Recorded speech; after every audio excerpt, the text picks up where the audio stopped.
Hello Internet, welcome back to our displacement tessellation map thing.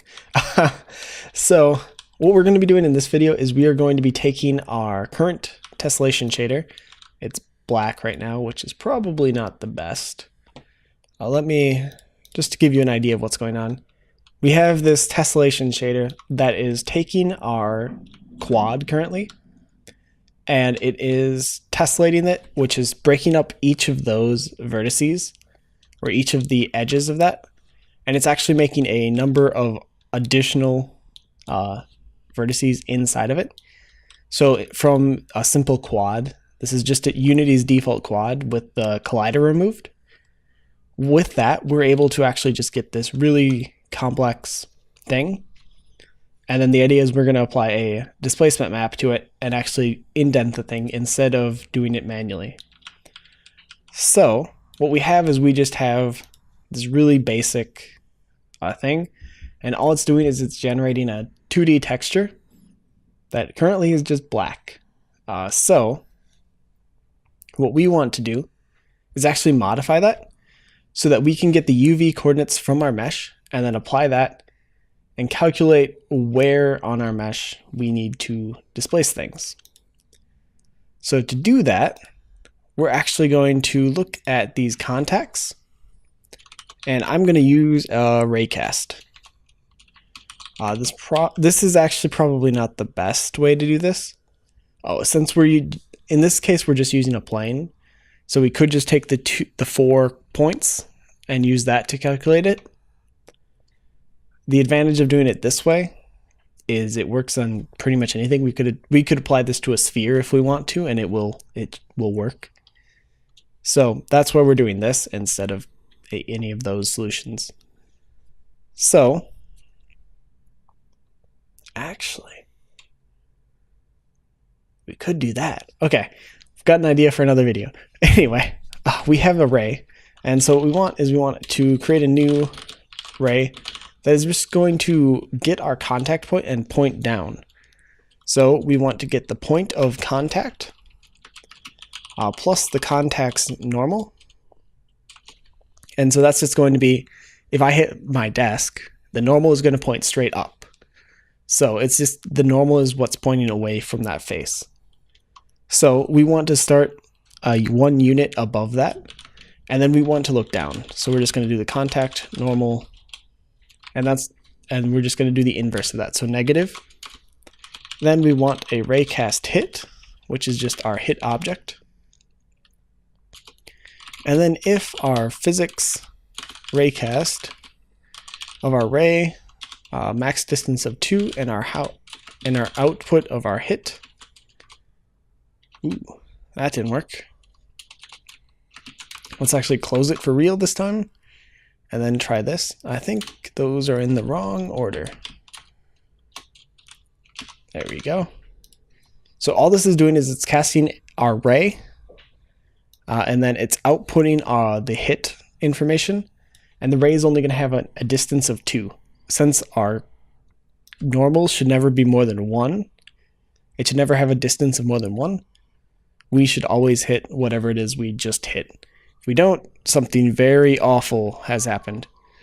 So with this, we can actually take that and plug in some really fun stuff. So our hit should return the texture coordinate. And this is going to be the UV texture coordinate that we just hit, which is kind of handy because that's what we need. And so our UV texture coordinates are going to be from 0 to 1 on our mesh. So 0 is going to be the bottom left corner of our texture, and then 1, 1 is going to be the top right. And so based on this, we need to multiply it by our size, and this is going to give us, actually, there's an easier way to do this. We're going to have 2 ints. We're going to have our x point equal to our mathf.round to int, and so we're just rounding to an integer, and we're going to take our size times our hit texture coordinate.x And we're going to do the same thing for our Y position. And so we should get somewhere around where we hit. It may not be precisely underneath where we hit because our texture is only so detailed. So we won't be able to get, say, especially when we have such high or low resolutions, like we only have 64 pixels wide and whatever. So we actually don't have any more precision this way than we did previously with just modifying our mesh. The advantage is we can go much higher with this. So all we need to do then is modify our texture. So we just do our T-formed texture, and then we set the pixel X, Y to our color, and I'm just going to set it to white for now. That's probably the easiest way to do this. And it will get us something almost identical to what we had previously. So that's going to modify our pixel. And then what I'm going to do is I'm actually going to do something a little bit different, and I'm actually going to set our is update required equal to true.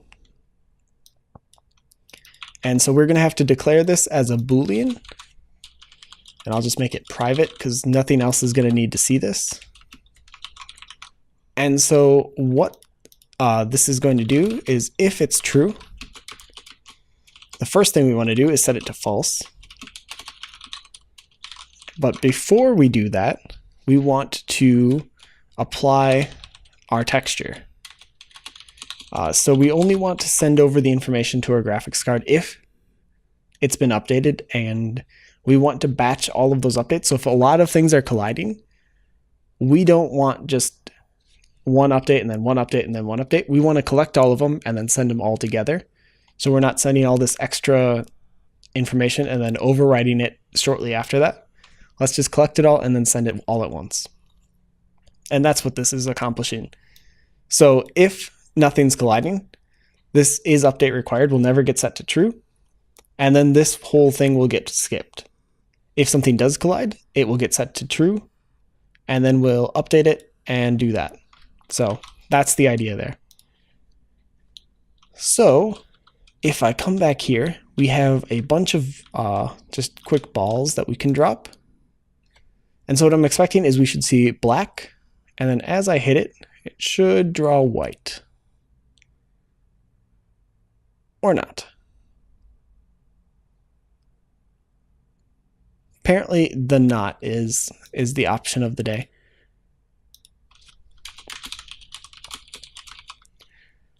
Let's log hit at X and Y. So this will log the two coordinates we hit our collision at, and hopefully this will give us some insight into what's actually happening. Oh. So we are getting an update, it's just always 0. So I wonder if that's because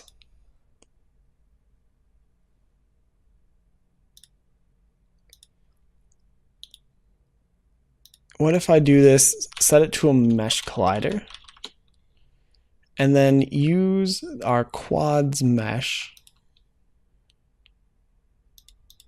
as the mesh collider? How does that work? Does it work better?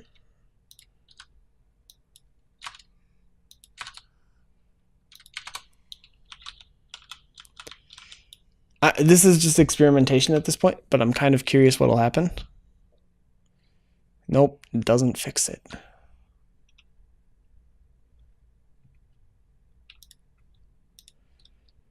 So let's actually log out our texture coordinate. Hit dot texture coord. Now, if this is always 0, we're in trouble. And I'm kind of, it's always 0. Good, good. Crap. So I'm going to try the easy solution, and then we're going to skip to the hard solution when that doesn't work. So I'm going to move everything over to our quad. Or not. Let's assign this a mesh collider for our quad. There we go. And so everything is just attached there now. So all we have is literally just this quad here, and it's got our mesh collider. I wonder if that fixes it. I'm kind of skeptical it won't. It didn't. Cool.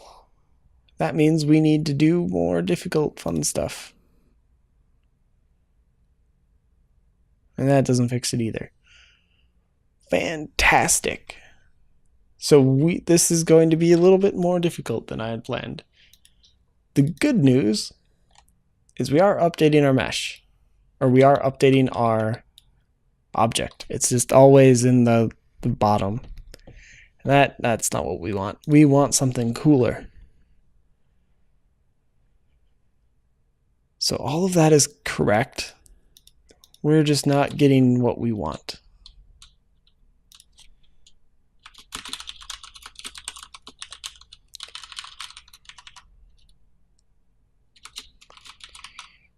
What happens about texture coordinate 2? It's worth a shot, right? No. 0 again. Fantastic.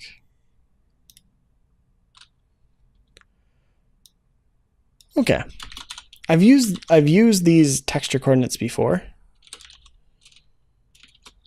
But it doesn't appear to want to work.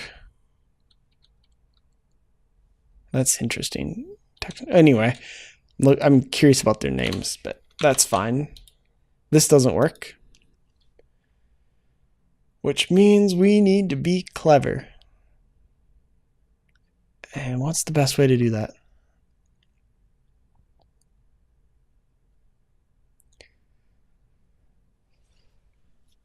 So we're using a quad, which is going to have 4 points. I think we can translate that into something useful. I think, so we have 4 points. We know where the origin is, and we know the rotation, which means we know the right vector and we know the forward, or not the forward, the up vector, which are going to be the 2 points along our plane. And so I think we can derive this. So let me maths. I don't know how this is going to work, but I think we can take our origin. So we can take our contact point, and I think this is in world space. So we want to keep this x and y, and we want to keep those 4. Those 5, actually, because I'd like the log messages to stay.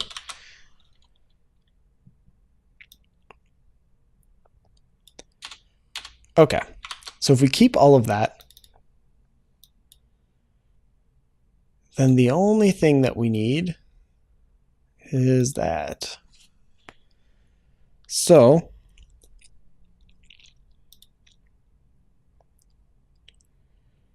we need to account for the scale, because we're scaling this up. We need to account for the rotation, and we need to account for the position,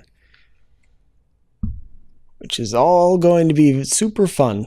I don't know what we're going to do. Let's translate this into object space. Does that make sense? I think that makes sense, because then we'll get it all there.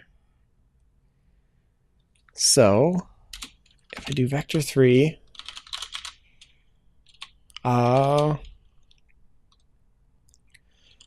point to plane space.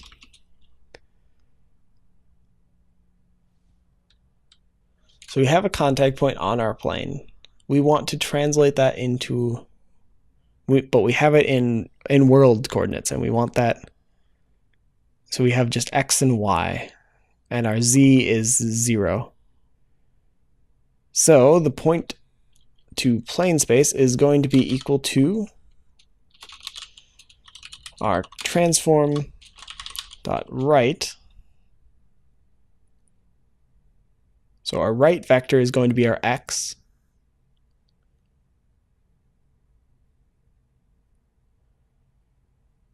Ooh, this is getting, my brain is hurting. It is well past midnight, and I am doing math. Great. So transform.right. You know what? Screw it. Let me actually draw this out. That'll be easier. So we have a 3D coordinate system. We have y, call it x, and we'll call it z. Doesn't really matter where it is, but what does matter is we need to get this into something. So we have a plane here. So we have that. And what we want is to get a point that hit that into that space. So we have that point. The difficult part is we need to actually translate that.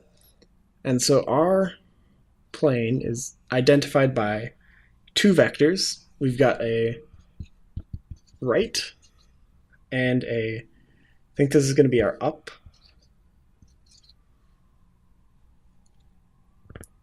Up.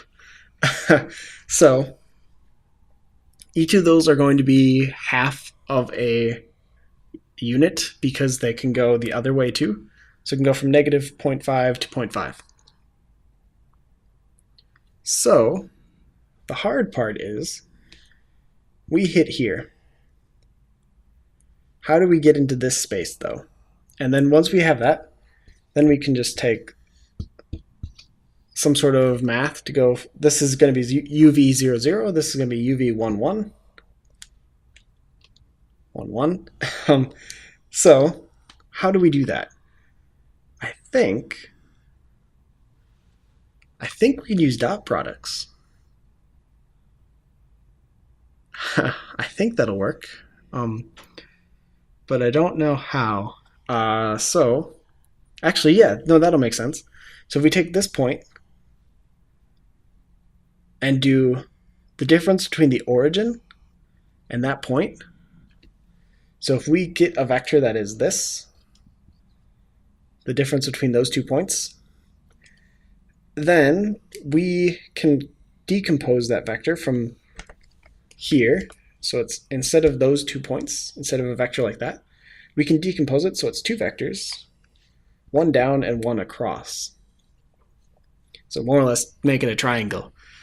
So once we do that, this is going to be a dot product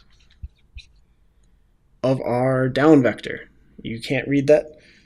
So it's going to be the dot product of our up vector and our difference. And then the other one is going to be the dot of our right and our difference. And it occurs to me that none of this is legible, but that's fine. I'll think of something. So we take this, and then we take the other one. That should get us our x and our y positions. Those will probably be flipped. But then we can just modify those to get our UV coordinates. I think that'll work. Let's try it and see what happens. And then from there we can use our formula we have, and that should solve it. Yeah, let's try that.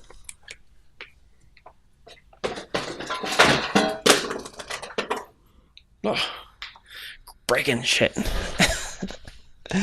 All right, we need to do dot products. But first, let's actually calculate the position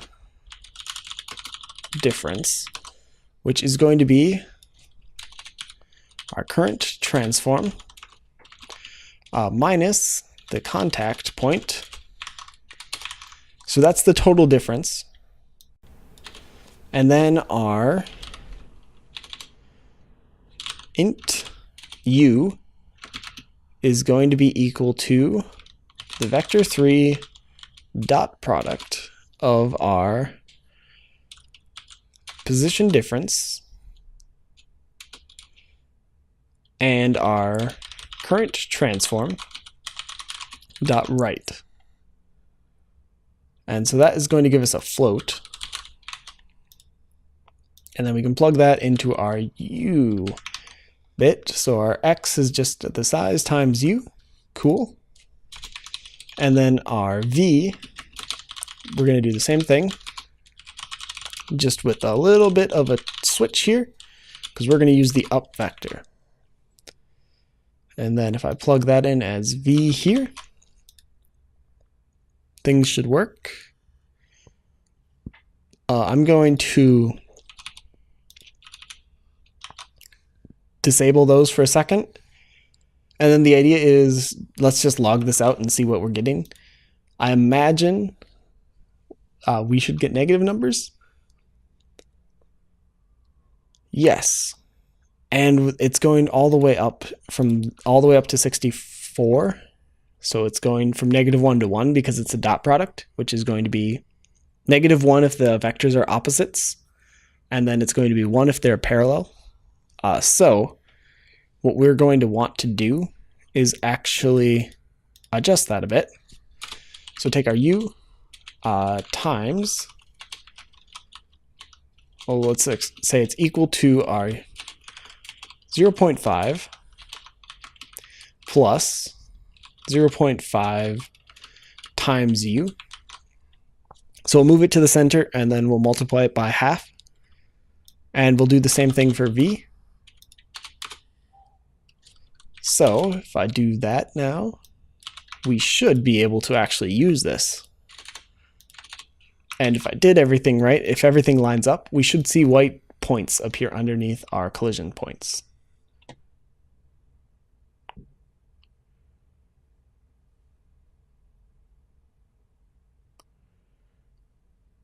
That sort of worked. We're still getting negatives though. We're getting a lot of negatives. -128. Why would you get a -128? Ah, I know what's going on. Remember when I said we had to account for scale? We didn't account for scale. So we have position differences. I kept saying that UV or dot products were between -1 and 1. They're not. It's based off of the length, so that's only true if you're using normalized vectors. We aren't, which is why this is breaking. So how do we fix that? Difference.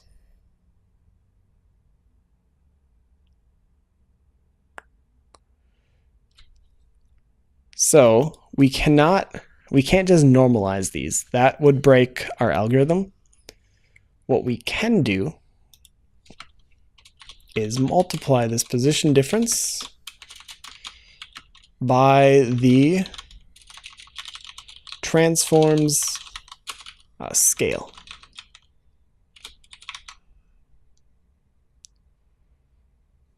Or not. So you can't multiply vector 3's by themselves. So vectors cannot be multiplied by vectors because it doesn't actually make as much sense as you would think it would make. So since that's actually what I want to do, I'm going to actually declare it that way.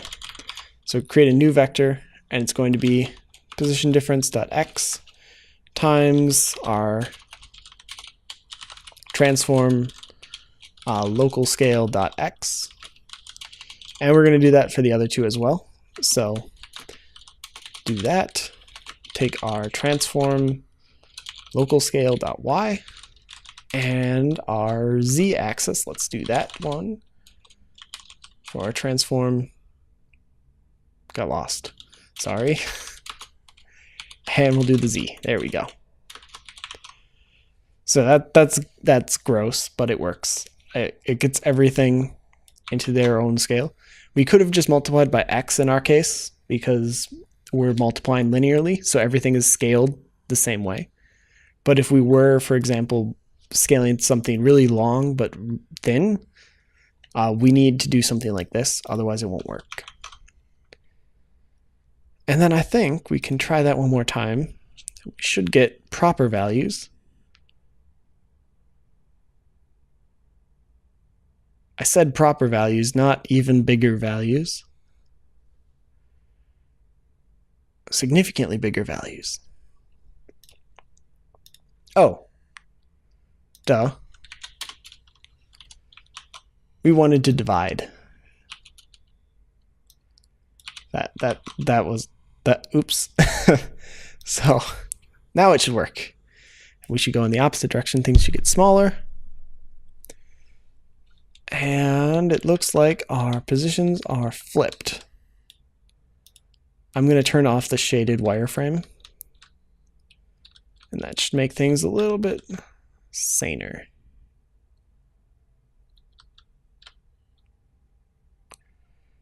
That didn't go all the way to the edge. I expected it to go all the way to the edge.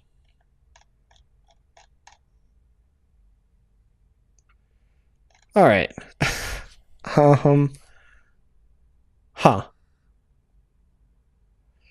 What is the solution to this? It looks like we have significantly messed up some of our logic. I'm going to bring this way back towards the start, and this way over here, and then this one way over here, but up, so they're noticeably different. This way, if we accidentally flip them, we'll actually notice. And then let's run this again. I'm kind of curious what's going on. Looks like things are scaled too much. I think we may be doing this in the wrong spot.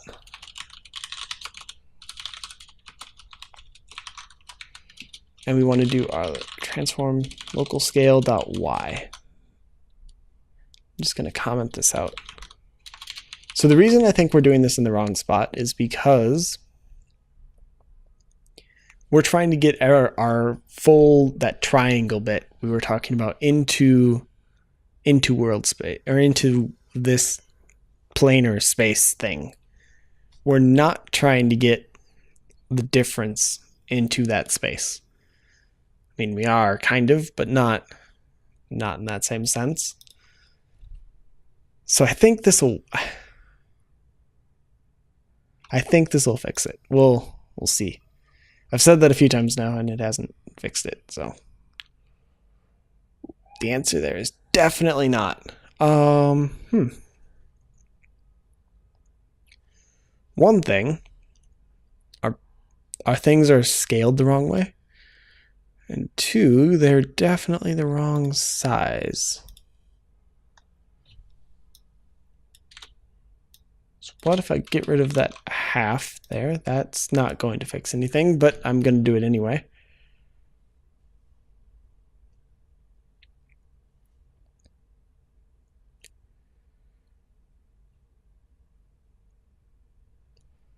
So our U and our V are totally opposites of one another.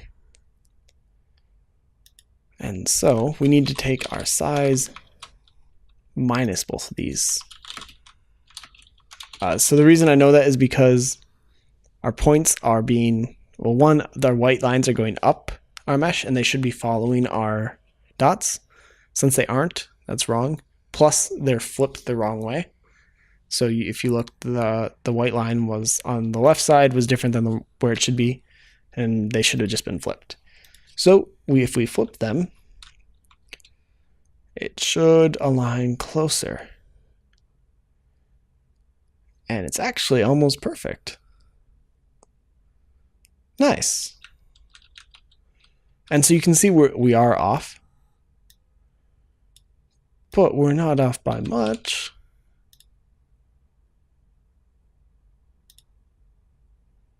Oops, I just dropped that one. But oh well. Point is, it's working. So that's all we had to do is just kind of flip things. There's a few minor issues. One, it does wrap. Our texture is wrapping around, which we can probably fix. And then there's a few other issues. But for now, I think that's good. The other thing we want to change is we want to, where was it? There's our size. Let's up this to 1024. And we're getting 60 frames a second, but look at how precise we can get these. Like, look at those lines we're drawing. And all of this, we can actually deform our mesh. Granted, you're not going to tessellate to the degree that that's actually going to be useful, but you could, and it would work. So I think this is actually turning out pretty well. And it updates. Granted, now it's getting quite slow, but that's just because we kind of kicked up the resolution to the point of absurdity. But it works, and that's pretty cool. So I think we can leave this one here. The math obviously needs work, because the solution we have now was kind of hacked together, and it doesn't look good, but it works. So we can keep it for now, but I'd like to go back and fix it sometime. Maybe you guys should take the time, go take what I've done and kind of try to figure out a way to make it better. And if you come up with something cool, let me know in the comments, and I'd love to see it. But I'm going to leave this one here, and you guys can pick it up and do whatever you want. Next video, we're going to be doing tessellation, and we're going to actually be using this map that we've been generating, this one, to actually tessellate everything and actually manipulate the mesh so it actually depresses where these white lines are. So that's coming in the next one. But for now, if there's anything you guys want to see, let me know in the comments. Or if there's anything else you guys would like me to improve on or change or anything like that, I'd like to hear about those as well. So that's it for this, and I hope to see you guys in the next one. So until then, see you, Internet.